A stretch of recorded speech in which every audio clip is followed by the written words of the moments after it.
Bismillahirrahmanirrahim. Assalamu alaikum. Welcome to Multan Public School and College. Here I am Asfa Shahzadi with our second lecture of chapter number 4 of Pak Studies class 9. Chapter number 4 is about history of Pakistan 1, and today we are going to discuss our new topic, that is economic development, जिसे हम उर्दू में माशी तरक्की भी कहते हैं. This topic is given on page number 118 on your books. So students, you can open your books to understand it and to look at, to highlight and mark the important things we'll discuss here. First of all, we'll discuss that what is meant by economic development. The growth of an economy from backward to advanced economy is known as economic development. Pasmanda मईशत से एक तरक्की याफ्ता मईशत की तरफ गामज़न होना मुआशी तरक्की कहलाता है. मईशत या मुआशी, ये टर्म्स उर्दू में इस्तेमाल की जाती हैं, जिसको हम इंग्लिश में इकोनॉमी या इकोनॉमिक टर्म्स यूज़ करते हैं, या उसको सिंपल अल्फाज में आप कह लें रुपया पैसा. अगर इसको मैं एक्सप्लेन करूं कि पसमानदा मईशत से, यानी कि from backward to advanced economy, it mean जैसे अगर कोई गरीब मुल्क है जिसकी मईशत बहुत पसमानदा या बैकवर्ड है और वो ज़्यादा रुपया पैसा कमा कर अपनी हालत को बेहतर बना लेते हैं और तरक्की की तरफ गामज़न हो जाते हैं, तो उसे हम कहते हैं इकोनॉमिक डेवलपमेंट, कि इस मुल्क ने इकोनॉमिक डेवलपमेंट की है, यानी गुर्बत से अमीरी तक का सफ़र. Dear students, as you know, we are to learn definition as it is written in our books. So you can highlight or mark this definition and learn it very well, as it can come as a short question, and it is very important short question as well. Now in this topic, as you know, as we are discussing the era of Ayub Khan, so in his government he made Muhammad Shoaib as finance minister, who was the economist of World Bank at that time. That name is very much important for an MCQ. So Mr. Shoaib was a finance minister at that time, and being finance minister, he introduced the policy which controlled the imports and exports of the country.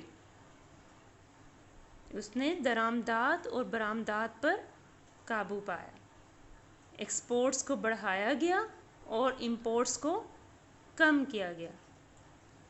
And dear students, you must know about the definition of exports and imports. Okay, we can revise its definition that, as you know, when we send our things to the other country, these are called exports, and when we bring the things or goods of other countries to our countries, these are called imports. So it's very clear, if we export the things to the other countries, we can earn money very well. Except that we import. If we import the things, that we definitely have to buy, and for buying we have to spend the money for that. तो mister Shoaib ने ऐसी policies बनाई जिसमें exports को फ़रोग़ दिया, और बहुत सी industries बनी उसके दौर में, and he issued many new and different industrial licences so as to increase the production of our country. Definitely increase, जब इंडस्ट्रीज़ की इंक्रीजमेंट से हमारी प्रोडक्शन इंक्रीज़ हुई, और प्रोडक्शन के इंक्रीज़ होने से हम अपनी एक्सपोर्ट्स को बेहतर बनाने में कामयाब हुए. So there were 2 5-year plans in that era. One thing is that dear students, in this slide you can see 2 5-year plans of this era. First is second 5-year plan. The duration of this plan is 1960 to 1965, and the third 5 years economic plan was from 1965 to 1970. Dear student, one thing is the duration of this plan. That is very much important. The name of finance ministry is important for an MCQ, and then the duration of these plans are important. That what was the duration of second 5-year plan and what was the duration of third 5-year plan. Now move forward to second 5 years economic plan.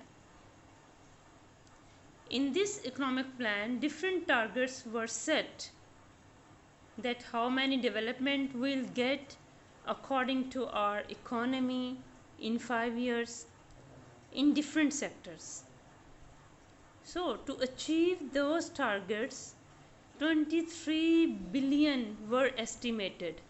Estimated amount लगाई गई थी कि पूरे 5 साल में हम 23 billion हमारी estimated amount होगी. एस्टिमेटेड मीन्स अंदाज़ा लगाया गया था, एक तखमीना लगाया गया था, एक अंदाजे की अमाउंट थी कि हमारे पास अंदाज़न ये होगा, और ये सब कुछ एस्टिमेट किया गया था.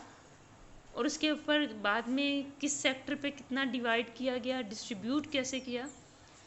So these 23 billion were distributed in public sector, in semi-public sector, in private sector. 12.4 billion was distributed in public sector. यानी कि 12 अरब 40 करोड़ रुपए पब्लिक सेक्टर के लिए रखे गए. सेमी पब्लिक सेक्टर 3.8 बिलियन 3 अरब 80 करोड़ रुपए, and 6.8 billion were distributed in private sector. 6 अरब 80 करोड़ रुपए private sector में डिस्ट्रीब्यूट किए गए. अब इसमें if we see its values, then you can see the table, but actual figure is much important.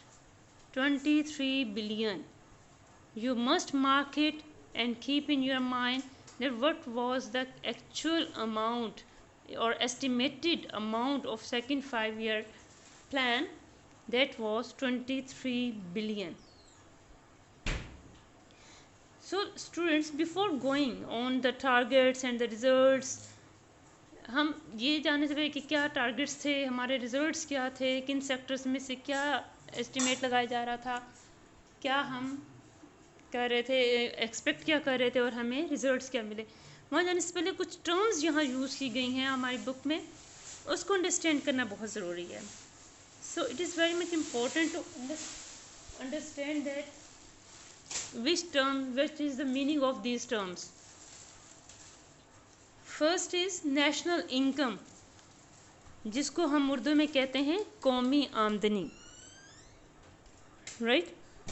तो कौमी आमदनी को अगर मैं इसको डिफ़ाइन करूं, total income of a country in 1 year, यानी कि पूरे मुल्क में जो एक साल की जो टोटल इनकम थी, पूरी आमदनी थी, एक साल की आमदनी को हम नेशनल इनकम कह देते हैं. That is national income. The second term is used as per capita income, which can I say the average income of one person, एक शख्स की औसत आमदनी. And what is means it that? It means if we divide the national income into the total population of a country, then we can get the amount of per capita income. हमारी national income को अगर हम पूरी population में, हमारे जो मुल्क की टोटल पॉपुलेशन है उसमें डिवाइड कर दें, तो definitely we can get the amount average income of for one person. So that is called per capita income. that was very important to understand these terms. So let's move to understand and see that what were the sectors, what were the targets, and what were the results we have achieved. National income में हमारे पास targets थे 24%. Estimate लगाया गया था कि हमारे targets ये हैं कि हम इसको 24% तक बढ़ा देंगे. हम अपनी नेशनल इनकम को इन 5 years में 24% इसको रेज करेंगे. और पर कैपिटा इनकम में उनका टारगेट था कि विल इंक्रीज इट 10%. और employment 2.5 million. They were expecting, their target was that कि हम 25 लाख अफराद को रोज़गार मुहैया करेंगे. इसी तरह एग्रीकल्चर में, ज़राअत में they have target to increase till 14%. Large and medium industry में, यानी कि जो बड़ी और दरमियाने दर्जे की जो इंडस्ट्रीज थी, they also want to raise their percentage till 14%. In the cottage and small industries, the target was about 25%. और एक्सपोर्ट्स को उन्होंने कहा था कि हम मज़ीद 3% एनुअल, अगर हम एनुअल की बात करते हैं इट मीन्स, और एनुअल मीन्स पर ईयर, और इसका मतलब है कि अगर ये 5 years का प्लान था तो ये 15% एनुअल इसको रेज करने का इनका टारगेट था. और रिजल्ट्स देखें तो अब नेशनल इनकम के रिजल्ट्स, जहां उनका टारगेट 24% उन्होंने रेज करना था, वो रेज होके उनको रिजल्ट मिला 30% रेज हुआ. मींस कि 6% उनको उनके टारगेट से भी ज़्यादा अचीव हुआ. पर कैपिटा इनकम और एम्प्लॉयमेंट का आपकी बुक में मेंशन नहीं किया गया, लेकिन मैं आपको आपके इल्म के लिए बता दूं कि पर कैपिटा इनकम 10% की बजाय 15% रेज हुआ. इनको यहाँ 5% ज़्यादा उनको इनकम पर कैपिटा के हवाले से रिजल्ट्स मिले. और एम्प्लॉयमेंट उतनी नहीं अचीव हो सकी, 2.5 million नहीं हो सके जितना उनका टारगेट था. वो 2%, जो 2 million था, यानी कि 2 million वो रिजल्ट्स उनको मिले वहाँ से. एग्रीकल्चर में 14% their target, and but the result was of 15%.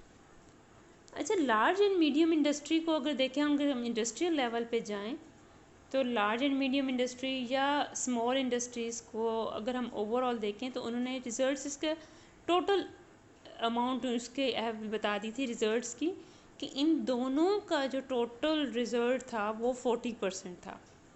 तो अगर हम 14 और 25 को कंबाइन भी करते हैं तब भी हमें एग्रीकल्चर में, सॉरी इंडस्ट्री में, इसको हमें थोड़ा सा एडवांटेज ही हुआ. रिजल्ट्स हमारे टारगेट से ज़्यादा ही आए. और एक्सपोर्ट्स जो 3% एनुअल या 15% फॉर 5 year प्लान के टारगेट्स थे, तो ये इनको 7% एनुअल के हिसाब से इनको रिजल्ट्स मिले. तो ये भी बहुत ज़्यादा थे उनके टारगेट से, रिज़ल्ट उनका बहुत ज़्यादा था. तो you can see students that second 5 year plan में ये बहुत सक्सेसफुल रहे. And it is very important to understand that second 5 year plan is the most successful plan in the history of Pakistan. Until now there are 8 5 year plans in the history of Pakistan, but the second 5 year plan was the most successful plan in the history of Pakistan. उन्होंने ये बहुत ज़्यादा achieve किया और इसमें बहुत ज़्यादा success हासिल की. Next we move towards the third 5 year economic plan. And what was the duration for this plan? Yes, you can tell that it is from 1965 to 1970. This economic plan is given on page number 120 on your books. So estimated amount for this plan was 52 billion. 52 billion was estimated amount for this plan, that was distributed in public sector and private sector. So in public sector में 30 billion was given 30 billion was given to public sector and 22 billion was given to private sector. जी students, come to the sectors targets and results कि किन sectors के क्या targets थे और क्या results achieve हुए, तो वहाँ हम चलते हैं। तो फर्स्ट टर्म जो है यहाँ यूज़ हुई है जीडीपी। जीडीपी कहते हैं ग्रॉस डोमेस्टिक प्रोडक्ट के ओवरऑल जब ये एक नेशनल इनकम को इस्तेमाल उसको रेज करने के लिए, उसको स्पेस देने के लिए कि ग्रॉस डोमेस्टिक प्रोडक्ट कितनी होनी चाहिए, उसको टारगेट्स में 37% उन्होंने रखा कि हमारी ग्रॉस डोमेस्टिक प्रोडक्ट जो है वो कम से कम 37% हमारी रेज होनी चाहिए। और per capita income their target was to raise till 20%। और उनका एम्प्लॉयमेंट में, रोज़गार में जो उनका टारगेट था 5.5 मिलियन, वो चाहते थे कि हम अपनी एम्प्लॉयमेंट को भी इतना ज़्यादा रेज, इतने लोगों को हम एम्प्लॉयमेंट या रोज़गार मुहैया करेंगे। एग्रीकल्चर में they want to increase the 5% annual, they want to get the results for 5% annual. Means कि अगर हम इसको एनुअल मीन्स हुई पर ईयर, और अगर हम इसको 5 ईयर में करें तो फिर 25% वो 5 ईयर प्लान में हासिल करना चाहते थे, लेकिन ऐसा नहीं हुआ और उनको रिजल्ट्स में 4.5% एनुअल रिजल्ट्स गेन हुआ। इंडस्ट्रियल लेवल पे they want to get the target of 13% annual, लेकिन 13% की बजाय उनको 9% एनुअल रिजल्ट्स मिले इंडस्ट्रियल लेवल पे। इस प्लान में सेम रूल था, सेम पॉलिसीज़ थी, सेम रूलर्स थे, but the results were the different. Exports में their target was to raise 9.5%, लेकिन ये टारगेट भी नहीं अचीव हो सका और रिज़ल्ट हमें 7% मिले। स्टूडेंट्स, जो फर्स्ट 3 हमारे पास सेक्टर्स हैं उनके रिजल्ट्स आपकी बुक में मेंशन नहीं किए गए, इसीलिए ये 2-3 चीज़ें जो मेंशन की गई हैं वो हमने डिस्कस की। तो आप बड़ा क्लियर डिफरेंस ले सकते हैं सेकंड 5 ईयर इकोनॉमिक प्लान के रिजल्ट्स और थर्ड 5 ईयर इकोनॉमिक प्लान्स में। अयूब खान का है ये रहा था, पॉलिसीज़ वैसी बनाएंगी, प्लान वैसा बनाया गया, लेकिन result was totally against of the targets. बहुत बड़ी ये हमारे पास अमाउंट की चीज़ें थी कि हमारे पास कि हम ये देखें कि अमाउंट क्या थी, हमारे टारगेट्स क्या थे और हमारे रिजल्ट्स क्या हैं। तो ये रिज़ल्ट हमारा, ये प्लान हमारा जो फेल हुआ, there were some reasons for that. और रीजंस आपके 120 पेज के लास्ट पैराग्राफ में बहुत क्लियर दी हुई हैं। Here we can discuss the causes of failure and there are 3 main causes of the failure of this plan। सबसे पहला जो मेन फेलियर था वो ड्रॉफ्ट था। Due to less rain agriculture को बहुत ज़्यादा नुकसान हुआ, एग्रीकल्चर की वो प्रोडक्शन नहीं हो सकी जो रेन के होने से होती। कुदरती तौर पर उस साल बारिशें बहुत कम हुई और 1965 टू 1967 में बारिशों की कहत साली बहुत ज़्यादा खुश्क साली हुई और वहाँ हमारे कहत साली की वजह से या खुश्क साली की वजह से फसलों ने वो प्रोडक्शन नहीं दी जिसके हम एक्सपेक्ट कर रहे थे और वो हमें वो रिज़ल्ट्स देते। सेकेंड इंडो पाक वार 1965 में स्टार्ट हो गई और 1965 की जो इंडो पाक में हमारा बहुत ज़्यादा जो नेशनल फाइनेंस था वो हमारा डिफेंस वॉर में चला गया। डिफेंस के लिए बहुत सी अमाउंट खर्च होना पड़ी उस वॉर में, और उस वॉर के लिए हमें जो जितनी भी, आपको पता है कि वॉर जब होती है तो हमारे पास हमारी जितनी भी अमाउंट होती है हम बहुत ज़्यादा एक्सपेंस उस पर लगा देते हैं, हमारा लॉस होता है फाइनेंशियल भी और इकोनॉमिकली या फिज़िकली लॉस। उन सब को कवर करने में हमारे फाइनेंसिस बहुत ज़्यादा यूज़ हुए, जिसकी वजह से ये कॉजेज़ ऑफ फेलियर में ये काउंट हुआ बहुत ज़्यादा। थर्ड, इन्हीं दोनों रीजंस की वजह से हमें फॉरेन एड भी बहुत कम अवेल हुई। 27% कम फॉरेन एड हमें मिली, जिसकी वजह से ये तमाम प्लान जो है वो फेल हो गया, वो रिजल्ट्स नहीं गेन कर सका जो ये गेन करना चाहिए था, या जिस तरह से सेकंड 5 ईयर प्लान में हमें सक्सेस मिली वो सक्सेस हमें थर्ड 5 ईयर प्लान में नहीं मिल सकी। तो डियर स्टूडेंट्स, ये चीज़ें तो टॉपिक के हवाले से हो गई, लेकिन सबसे ज़्यादा इम्पॉर्टेंट चीज़ें हैं। देखिए, मैंने आपको सबसे पहले डेफिनेशन का बताया कि definition is much important for short question. इसके अलावा शॉर्ट क्वेश्चन के लिहाज से एमसीक्यूज़ में तो बहुत सी छोटी छोटी चीज़ें आ जाती हैं। ड्यूरेशन मैंने आपको बताया, नेम ऑफ फाइनेंस मिनिस्टर बताया, तो हमारी जो टोटल नेशनल इनकम थी, estimated amount of these plans, वो मैंने बताई कि वो एमसीक्यूज़ के लिए आती है। इसी तरह यहाँ हमारे पास targets of second 5 year plan and targets of third 5 year plan, ये शॉर्ट क्वेश्चंस भी बहुत इंपॉर्टेंट है जो आते हैं हमारे पेपर में, और ये हमारे एक्सरसाइज की शॉर्ट क्वेश्चंस में भी मेंशन है। अगर आप एक्सरसाइज की शॉर्ट क्वेश्चन देखें तो शॉर्ट क्वेश्चन नंबर 4 में यही है, what are the targets of second 5 year plan, और इसी तरह लास्ट शॉर्ट क्वेश्चन है, what are the targets of third 5 year plan. इसी तरह रिजल्ट्स भी पूछे जा सकते हैं कि what were the results of second 5 year plan and what were the results of 3 results 4, इस तरह से 2, 3, 4 रिजल्ट्स ऑफ 5 ईयर और थर्ड 5 ईयर प्लान के लिहाज से पूछे जा सकते हैं। लास्ट में है causes of failure, reasons of its failures, ये भी एज अ शॉर्ट क्वेश्चन आ सकता है कि राइट 2 कॉजेज़ और 3 कॉजेज़ और 4 causes of failure of this plan, ये बहुत इम्पॉर्टेंट है।